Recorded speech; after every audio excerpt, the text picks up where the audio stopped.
This is Unsung History, the podcast where we discuss people and events in American history that haven't always received a lot of attention. I'm your host, Kelly Therese Pollock. I'll start each episode with a brief introduction to the topic, and then talk to someone who knows a lot more than I do.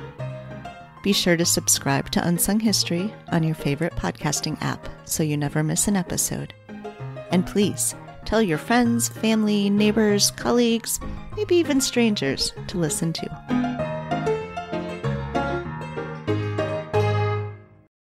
On this week's episode, we're looking at the United States Diversity Visa Lottery. In October 1965, President Lyndon B. Johnson signed into law the Immigration and Nationality Act, often called the Hart-Celler Act, after its main sponsors. At the time, Johnson remarked, quote, "This bill that we will sign today is not a revolutionary bill. It does not affect the lives of millions. It will not reshape the structure of our daily lives, or really add importantly to either our wealth or power," unquote.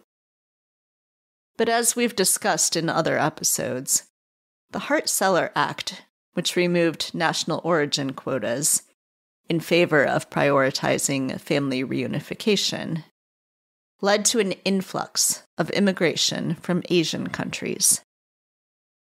Abolishing the national origin quotas, however, limited immigration from Western European countries, which had long benefited from the United States' racially motivated immigration laws. According to the Migration Policy Institute, in 1960, 75% of the total U.S. foreign-born population was European.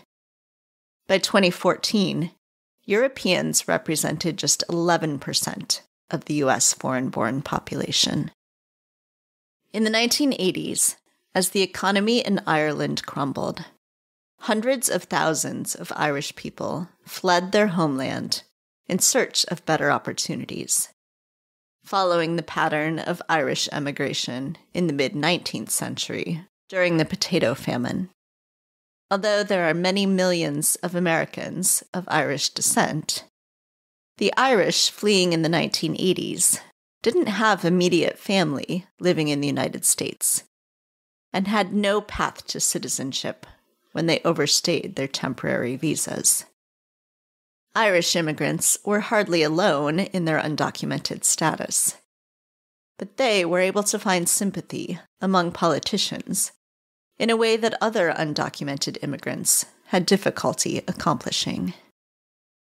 In November 1986, President Ronald Reagan signed into law the Immigration Reform and Control Act, also known as the Simpson-Mazzoli Act, which set penalties for companies that hired undocumented immigrants, but which at the same time provided amnesty for undocumented immigrants who had been residing in the United States since before January 1st, 1982.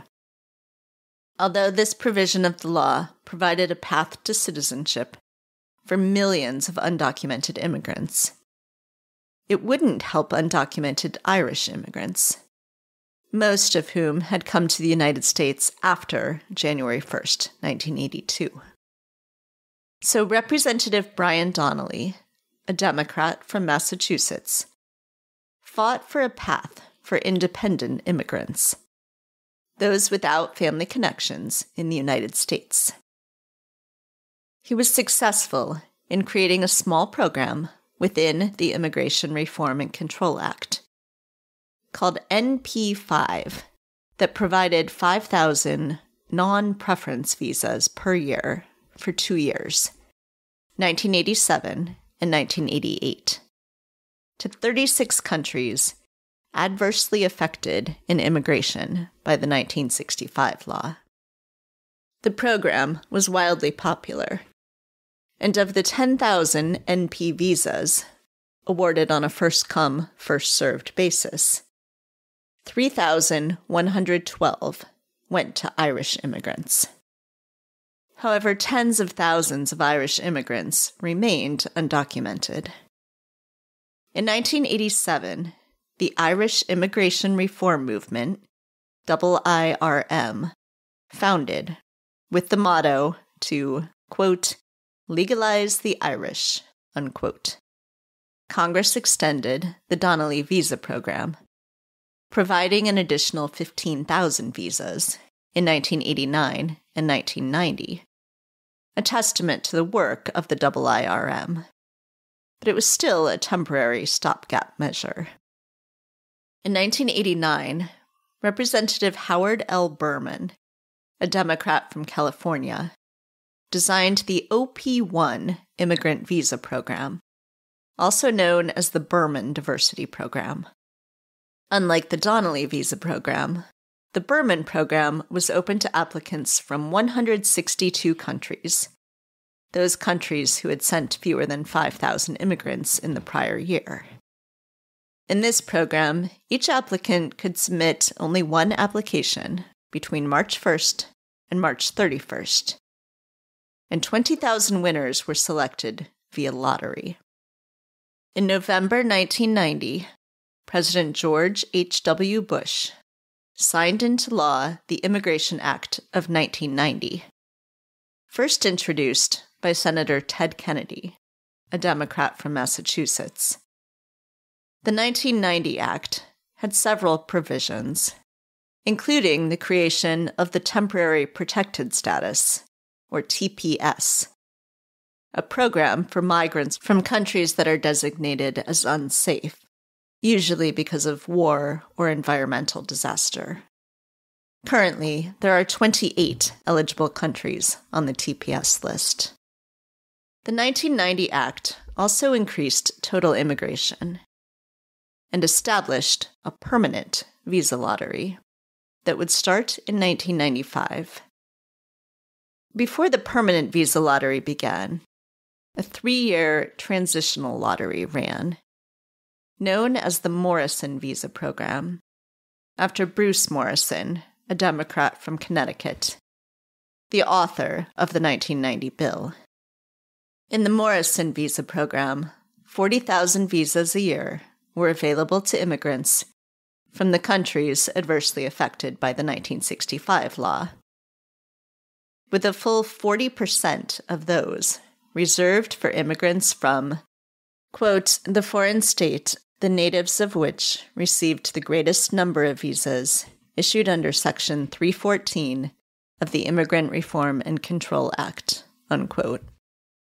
In other words, 40% of the 120,000 total visas over 3 years would go to Irish immigrants, which served to meet the demand from undocumented Irish immigrants in the United States. The IIRM had achieved its goal. Beginning in 1995, applicants from all over the globe could apply to the permanent visa lottery. The only requirements were that the applicant had graduated from high school or had the equivalent work experience. There was no cost to apply. The program makes 55,000 immigrant visas per year available to citizens of countries with low immigration rates.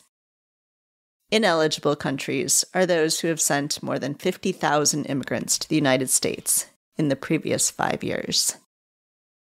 Despite the visa lottery's roots in demand from Irish immigrants, the majority of the recipients of diversity visas have been awarded to immigrants from Africa, with more than 480,000 individuals and their families immigrating to the United States from Africa between 1995 and 2022 via the Diversity Visa Program. Joining me now for a deep dive into the Diversity Visa Lottery and its impact on West African countries is historian and senior editor of the Washington Post's Made by History, Dr. Carly Goodman, author of Dreamland, America's Immigration Lottery in an Age of Restriction.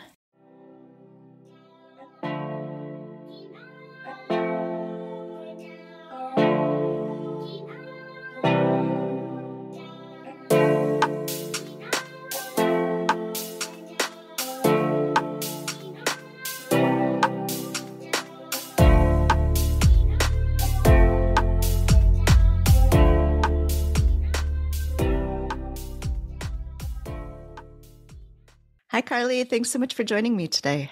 Hi, Kelly. Thanks so much for having me. Yes, I am super excited to talk about this book. I want to start by asking just how you first got interested in this topic, how you came to write this book. Yes, I've become the sort of the whisperer of the diversity visa lottery, but there was a time where I didn't know what it was either. And that time was, gosh, it's getting to be a lot of years ago now. In 2011, my husband and I, well, boyfriend at the time, were traveling in West Africa after our first year of graduate school. And we had this sense that like grown up life was just going to get harder and harder. So having a summer where we could really take a trip, we should really take advantage of that. And his aunt had actually retired to Ghana and was living in a house on a hill in Cape Coast, Ghana.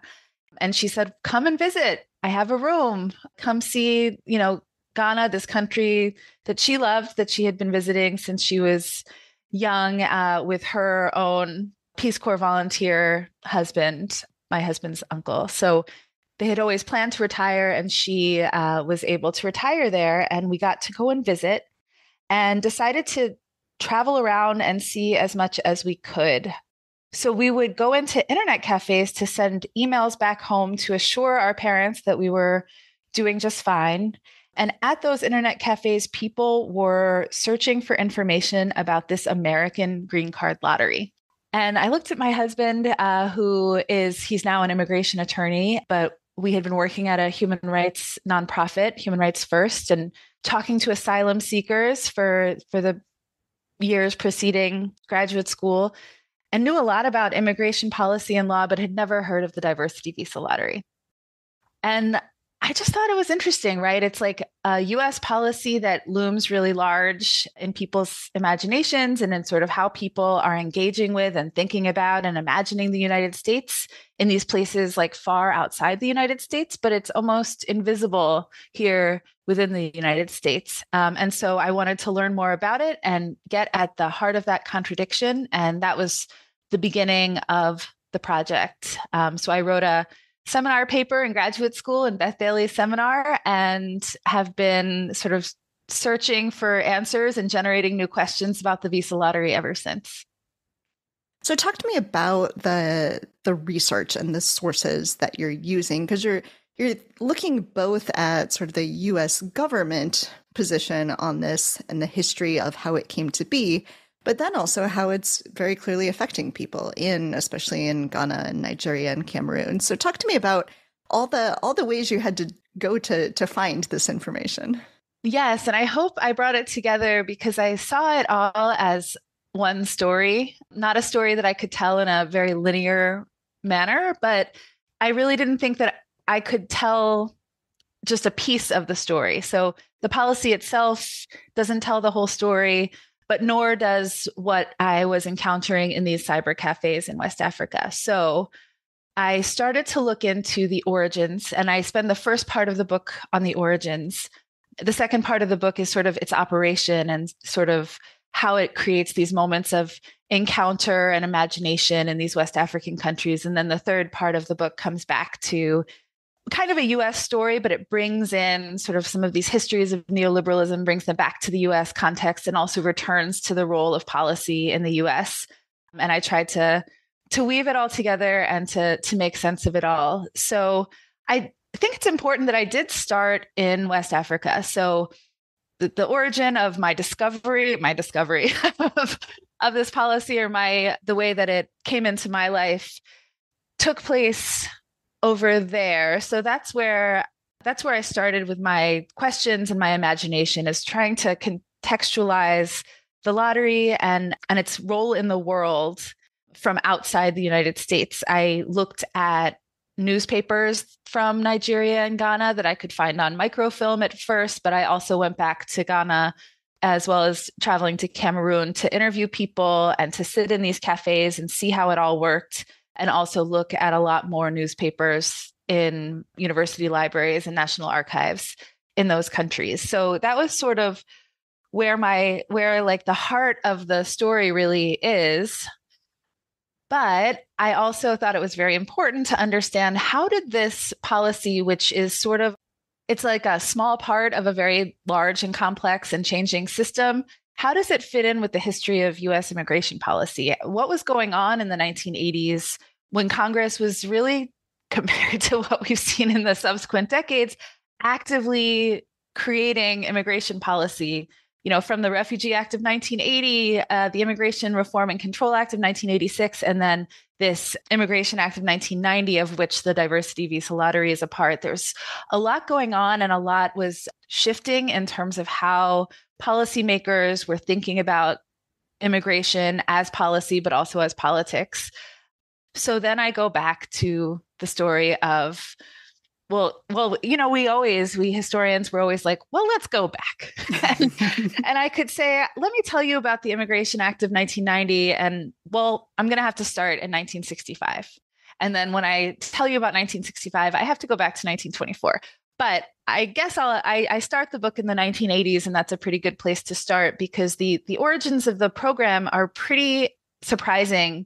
And they were surprising to the folks that I was talking to in West Africa, because, I asked them what they thought the purpose of the lottery was, and they would say things like, not speaking as a monolith or anything, but they would say things like, this is a good development program for Africans. This is a policy that makes visas available to Africans. Well, the origin story is that there were a number of unauthorized Irish immigrants living in the United States, finding that they didn't have access to legal visas. They couldn't find ways to adjust their status readily. And this felt like an injustice, not only because they were sort of suffering the effects of being out of status and being perhaps under scrutiny for not having their work authorizations, not having legal status in the country, but they were also feeling that, Irish immigration was such a storied and important part of the American story. So why weren't there visas available to them? They were no different from their own grandparents who had to make the journey across the ocean and set up and build new lives in the United States. What about the Irish of the 1980s who were feeling, due to economic circumstances, that they really had to do the same? So I tell the story in the book of the way that these unauthorized Irish immigrants organized themselves and went to Washington and lobbied for the creation of visas that would serve them, that would help them adjust their status. And they framed themselves in a couple of different ways. And I tried to sort of follow the story of how they're adjusting their framing and their strategies to sort of suit the moment and have a say in what the legislation winds up looking like. But they talk about Irish contributions. So they're sort of listing the importance of Irish immigrant contributions to what it means to be an American. But then they also tell the story of that 19th century immigration from Europe, and they're kind of setting up and tapping into what policymakers imagine of that era, that these were brave people who picked up with nothing, right? And set off to a new country to build a new life. Something that, people in this debate and at the time, it's resonant because they imagine that, like, that's what gives America its kind of like miraculous energy, is like the energy that newcomers have brought to work hard, to imagine new futures, to provide for their families, to build institutions. And so they conceptualize this idea of the independent immigrant. Now, after 1965, a lot of the legal immigration system, the admission system, is really grounded in this concept of family unification. So U.S. citizens can petition for their relatives to join them as legal immigrants in the United States. And so we have this sort of very family-based system. The Irish say, well, what about the independent immigrant, the one who wants to just pick up and start a new life because, she's a dreamer, because she has all these capacities that she can't put to good use in her home country. And America is imagined as this place where she could. Yeah, I'm a child of the 80s, and, I very much remember the 80s being a time when everyone was like melting pot and everyone comes here, it makes a certain amount of sense reading back on it that, yeah, of course, like that was the time that this kind of thing would have come into being. I want to ask about that a little bit, though. It's so interesting to read a history book that is largely situated within my own lifetime, and so it's really fairly for history, a fairly modern story. So can you talk a little bit about that? Because, so much of what is written in history is really much older. It's like history can't, be past the 70s or something, so talk to me a little bit about that and what you can do as a historian in telling these stories. It's a great question. I'm not sure I'm going to approach it with any eloquence because if the visa lottery had been invented 50 years earlier, I would have written a very different history. But I actually think it's absolutely time for histories of the 90s. And I think we're seeing more of it. If you go back and read like histories of the Vietnam War, they were coming out, 20 years hence or 15 years hence. So it's actually, it's not so crazy. And I'm sorry to tell you that 1990 was You're saying I'm old. 3 years ago. But no, it's my lifetime too. I'm sorry to tell us all. When I was starting to look for histories of this period, when I started the project, which is now like 12 years ago, I wasn't finding much, but I am seeing a lot more histories of this period. Nicole Hemmer, Lily Geismer's book about the Democratic Party. So there is a lot more of it now than there was then. And I think you're wrong about the podcast has done a great deal to push us to historicize the 90s and the wronged women of the 1990s. So I just think it's time, but we do have problems with sources. We do have questions that we have to ask when we do contemporary history. We have sort of an overabundance of sources in some ways. I just tried to treat all of the people in the book with the respect and dignity that I think all historians try to bring to their work, and to try to really understand and to capture these moments. And it is different to look at them as, a grown-up rather than like a teen, even though I do joke that I just want to be like in the 90s. I just want to hang out and listen to my tapes on my car stereo and have the internet be something that I check when I get home and dial up very slowly. I would say that actually where I felt that my training as a historian really helped me was in thinking about how I changed my thinking on the visa lottery between ending the dissertation, which I finished in 2016, and then writing this book. And writing a book off the tenure track means that you have to really kind of want to write a book.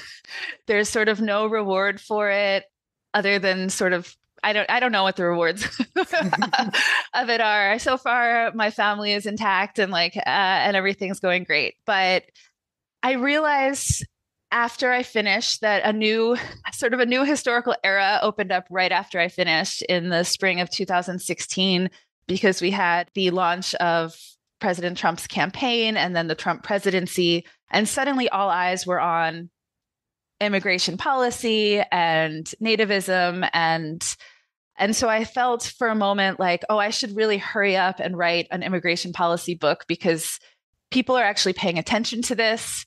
People who had not been interested at all before were suddenly paying attention to it and seemed to care about it and seemed to be rallying around it for, in both positive ways and also very, very dark ways.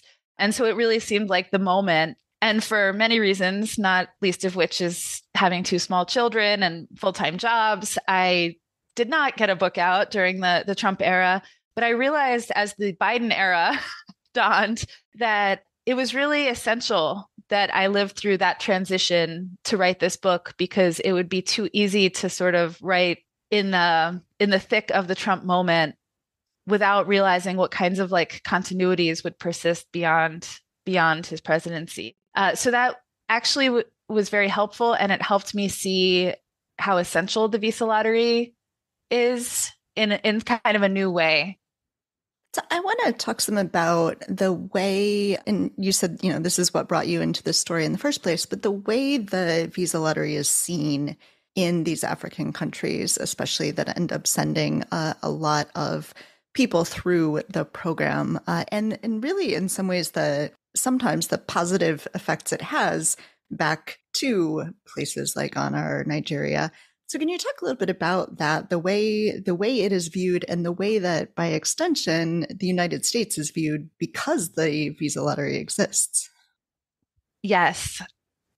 So I think that immigration is a really positive thing for the United States. I see it in my neighborhood. I think that we should be more welcoming. I think these sort of hardening walls and slamming of the gates are deeply detrimental to our communities and to sort of hope for building any kind of, inclusive place where we can all thrive.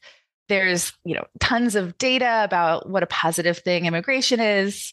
And I could be, breaking down all of those arguments and just, throwing them at you. And I don't want to do that because I also hold in my head at the same time an understanding, or maybe not even an understanding, but an acknowledgement that immigration isn't necessarily what people want to have to do, right? That there's a lot of people who are forced to uproot their lives, and that even those who do so with a great deal of optimism and admiration for the place that they're going, if it's the United States, that there's loss there. And so I couldn't tell a 100% like boostery story of the visa lottery. But what I wanted to do was understand why the lottery had such purchase in the places where it did. And so I tried to, in the book, explore the specific kinds of political and economic contexts where the visa lottery first arrived in countries like Ghana, Nigeria, and Cameroon. So I write a good deal about structural adjustment and neoliberal economic reforms that were sort of shaping the context in which people lived in these post-colonial West African countries, where a lot of the hopes and ambitions and dreams about what independence from European colonialism would mean were feeling really hollowed out and undermined by, states that weren't serving the needs of citizens, by economies that weren't working for most people. And I think it's an important context because it shapes how people started to think about emigration as a possibility, or as the possibility, right? There's people talking about how there's really nothing for them. And so the only way to build the life, it's not that different from the undocumented Irish immigrants that I start the book with. And so how do they come to see immigration as an exit and leaving as the only way to build a future? That's all happening at the same time that we have a global, including in the United States, although it's not necessarily visible to people in West Africa, the extent to which the United States itself is hardening its own borders. But especially the criminalization of migration in Europe is happening at the same time.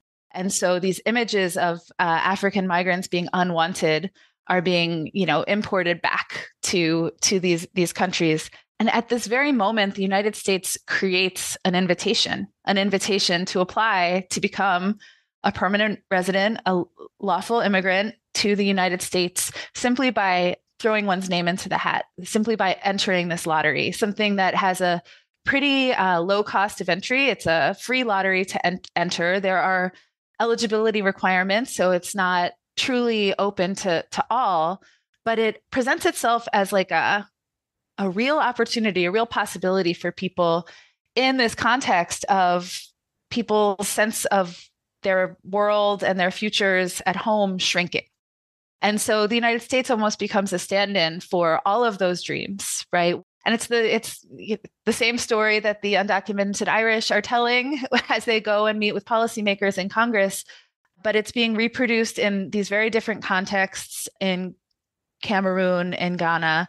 And the lottery itself feeds into those narratives. And it's being bolstered at the same time, of course, by the export of US culture, the export of US pop culture and films and movies and songs and products and advertisements, and the sense of the place as a land of milk and honey, a place where the streets are paved with gold.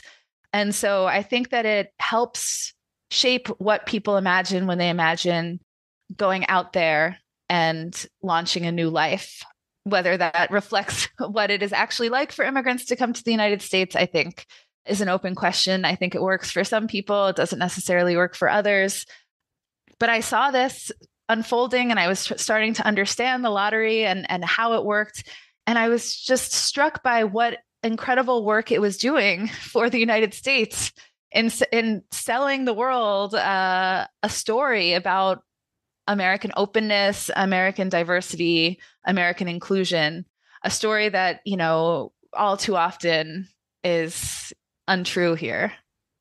It was interesting, too, to read about the way that the Africans who were immigrating, coming over, are then sending money back and helping the economies of the countries that they are coming from. And I did an episode a while ago on 19th century Irish immigration, and it was a very similar story. Like, so much of the Irish economy was being propped up by the money that people were sending back. Can you talk a little bit about that and the way that the sending countries, sort of at some point just are like, yeah, okay, great, this is a good thing. Yes. And I think it's an important point that you're making, which is like part of how this gets debated in the United States today. It's always a strong contrast between now and then.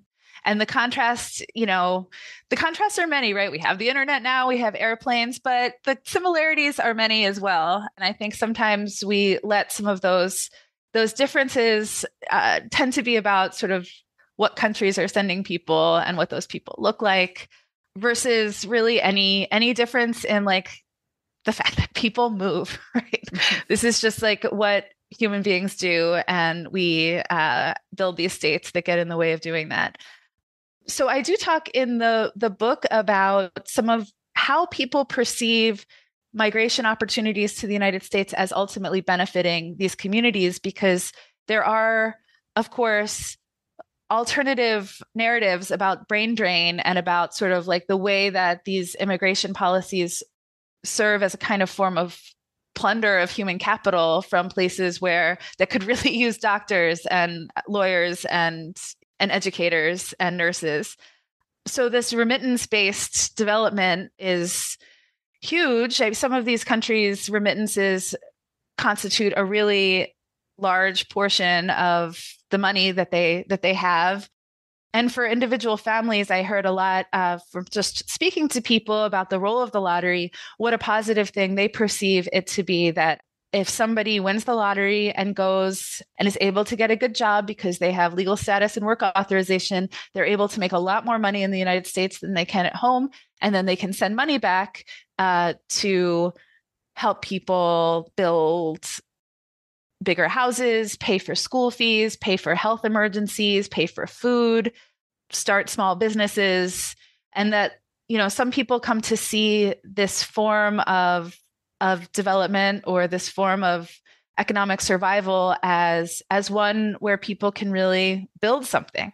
People definitely benefit in some ways. Some families benefit and some communities benefit. And I wanted to take seriously the fact that people brought this up again and again, that this really could help, especially individuals and especially those individuals' families. And I also want to acknowledge that, gentrification is real, and there's a lot of diaspora wealth that is driving the development of very fancy big buildings in places like Accra, that like some people are able to afford big SUVs, and that the infusion of these dollars doesn't necessarily redound to the benefit of the broader community. And that a lot of people actually have noted that they see growing inequality in some of these places as a result of that, or that people can't afford their rent because there's so many, they can't afford to pay to find a place to live because there's diaspora money that is driving up those costs. So it's complicated. And again, it's not necessarily like a booster book where I say, well, this is just an unalloyed good for folks who win. There's some economic research that shows benefits to the families and the individuals that win that I mention in the book as well. I just think, it changes when these migrations happen. It just changes things both at home and abroad. You talk about this in the book, but it's odd on the face of it, right? That this is purely chance, right? Purely luck. And so when Trump says, I want a merit-based system, like on the face of it, it's like, yeah, okay, that makes sense, meritocracy. So can you talk about some of the real benefits there are of this system that just leaves it up to chance who gets to come?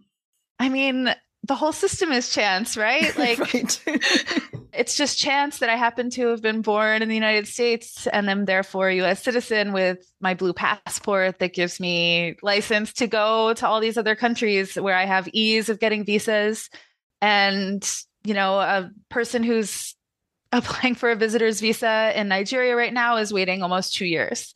Even if they qualify, even if they get to the front of the line and the consular officer is in a good mood that day, right? So it's a little nihilistic, I guess. But so I want to acknowledge that like our sense that like who's deserving and who's not deserving, those are fraught value judgments and categories, and it sort of depends who's making them. And certainly when Donald Trump says, I want merit-based, I think we all have a sense of what merit-based would look like. He told us, he said, Norwegians.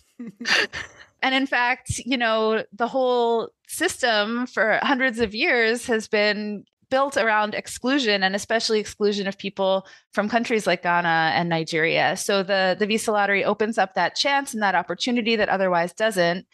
And then I was talking to people and getting this sense that, in fact, a system where you apply for a visa at the consulate and the American consular officer has all of the power to just say, no, I think you're going to overstay. I'll keep the fee that you paid, but I'm going to turn you down. You can't go to that conference. You can't go visit your friend because it's too much of a risk that you would overstay and become an unauthorized immigrant in the United States. That gives that person a lot of power, and people perceive that. They look at the queues of people waiting in line at consular offices to go to the United States and other countries, and they can see the way that these countries with their consular offices hold power over the people in their country. And part of, I think, the appeal of the visa lottery is to say, actually, we're going to leave a little bit of this to chance, and that chance might be a more fair adjudicator than the consular officer who can just, basically look at your age and look at your income and look at especially the passport that you hold and just say no and just slam the gate. I also write about how lotteries themselves have become like an ascendant practice in our neoliberal age here and there, that lotteries and sort of chance taking are part of like the infrastructure of our world now in a way, and that like the vagaries and unfairness of capitalism all just seems to be a matter of luck and chance after all the structural unfairness that's built in as well. And so I think the notion of a lottery just makes intuitive sense to people in 1997 or 2023, because we are seeing more and more the role that chance plays in our lives. It also positions the United States as a prize to be won, right?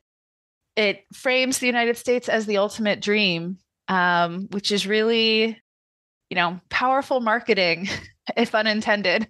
Yeah. Says so much about the time we're in, that really the whole reason this still exists is because of congressional dysfunction. So can you talk a little bit about that and why Congress, which, is often not so happy about this program, has completely failed to dismantle it? It has failed to dismantle it for a few different reasons, because of change over time. It hasn't always been the same reason. But I guess I'll do a little timeline.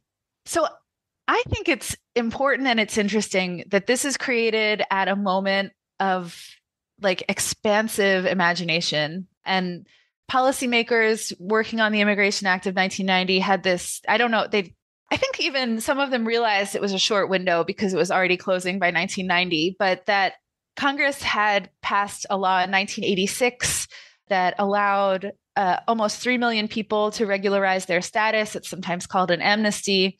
And at the same time had imposed a new set of sanctions on employers who would hire undocumented immigrants and new border fortification. So this sort of model that becomes the model really of marrying like enforcement with admitting people or allowing people to stay. So at the time, there's like a consensus that people have like lived here for a long time. They're part of our communities. They work, they have family member, like, okay, they can stay, right?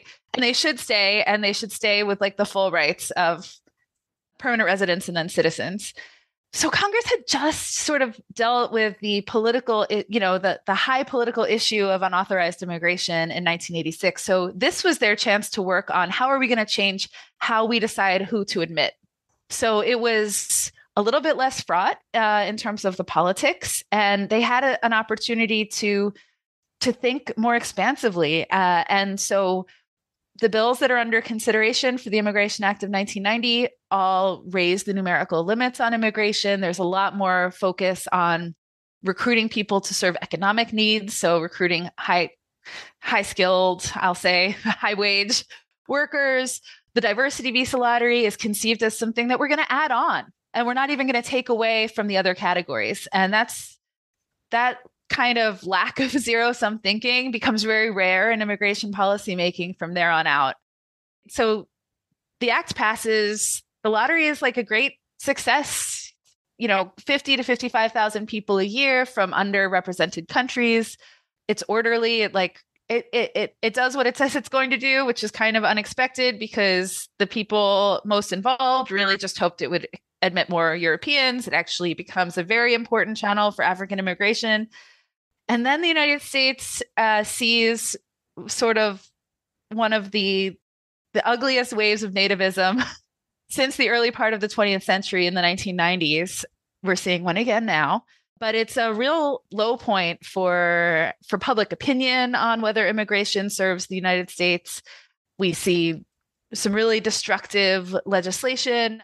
A California ballot initiative called Prop 187 passes with a big majority of the vote. And then in 1996, Congress passes some pretty draconian immigration legislation, making it harder for people to adjust their status, making a lot more people deportable, mandating detention for certain immigrants. And it's very ugly legislation that continues to operate and, shape people's lives in profound and disheartening ways. But what the Congress couldn't do in 1996 was revise that legal admission system that they had created in 1990, because a lot of policymakers differentiate at least in their politics, in the way that they're talking to constituents and talking to the public, between legal immigrants and unauthorized immigrants. And there's not that appetite to really transform the categories of legal immigration in that moment, even though there were proposals to do away with the lottery, even coming out of Barbara Jordan's Immigration Commission. It's such a nativist moment that it was.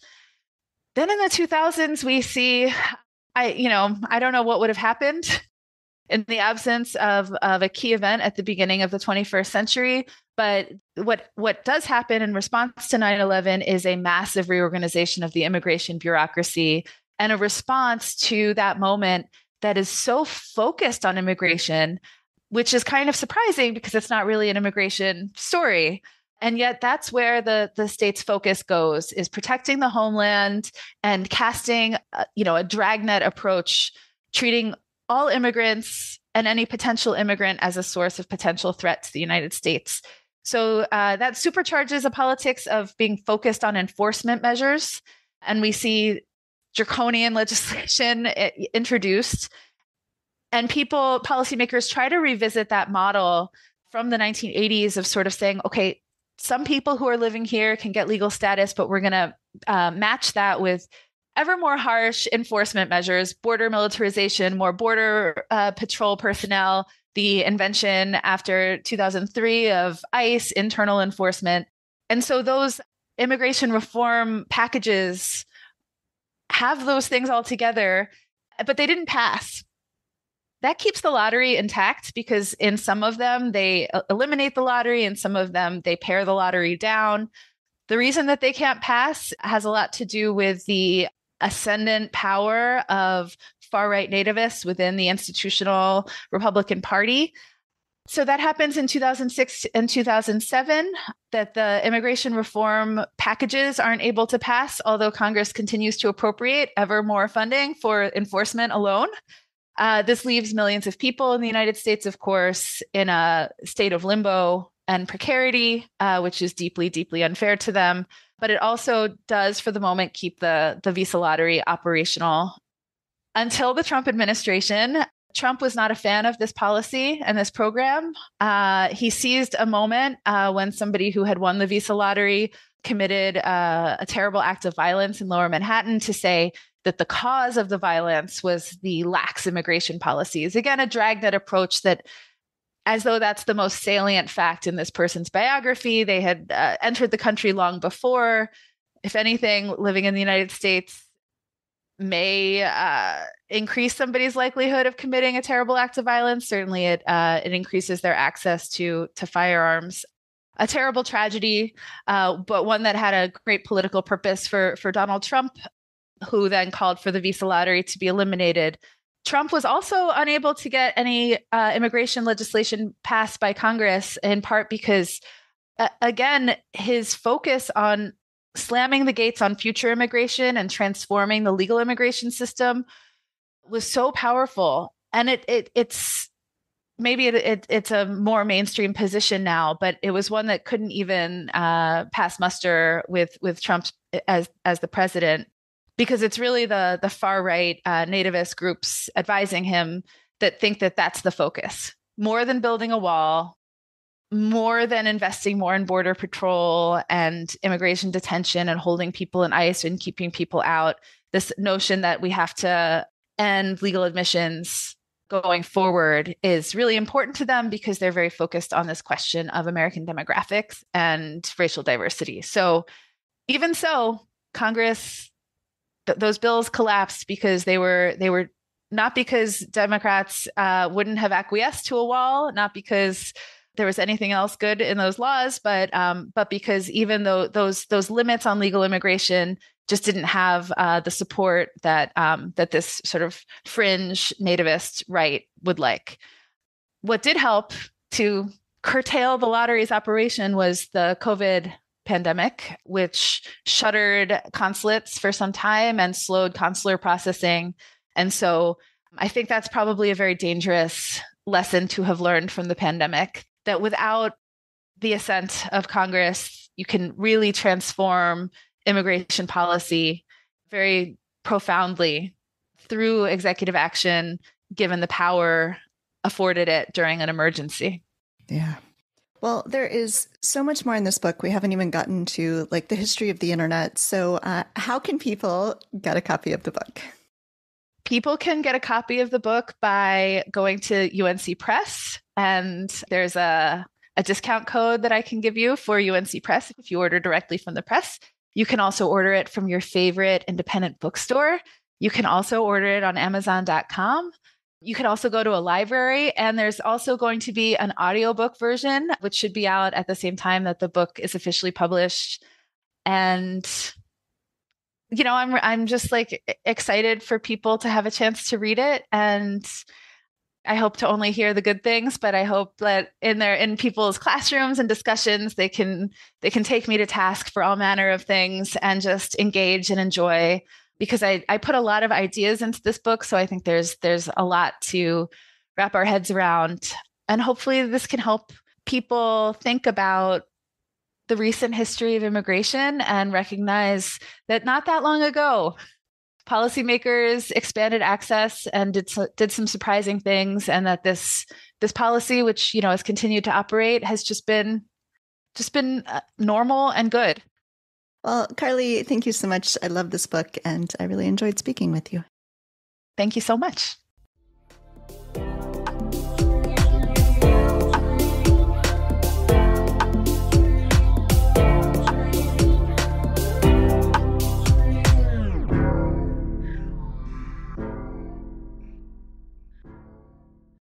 Thanks for listening to Unsung History. Please subscribe to Unsung History on your favorite podcasting app. You can find the sources used for this episode and a full episode transcript at unsunghistorypodcast.com. To the best of our knowledge, all audio and images used by Unsung History are in the public domain or are used with permission. You can find us on Twitter or Instagram at unsung__history or on Facebook at Unsung History Podcast. To contact us with questions, corrections, praise, or episode suggestions, please email Kelly at unsunghistorypodcast.com. If you enjoyed this podcast, please rate, review, and tell everyone you know. Bye! MSW